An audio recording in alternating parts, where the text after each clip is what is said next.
আল্লাহ রাব্বুল আলামিন বলেন, وَمِنَ النَّاسِ مَن يَشْرِي نَفْسَهُ ابْتِغَاءَ مَرْضَاتِ اللَّهِ وَاللَّهُ رَءُوفٌ بِالْعِبَادِ।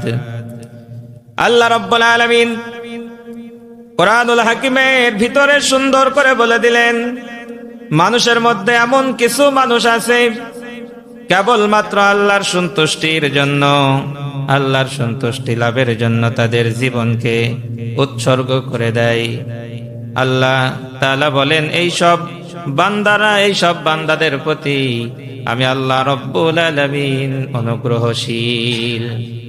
তার মানে বোঝা গেল, আল্লাহ জানেন যে আমার জমিনে আমার কিছু বান্দা আছে, তারা তাদের জান মাল আমি আল্লাহকে খুশি করার জন্যই উৎসর্গ করে।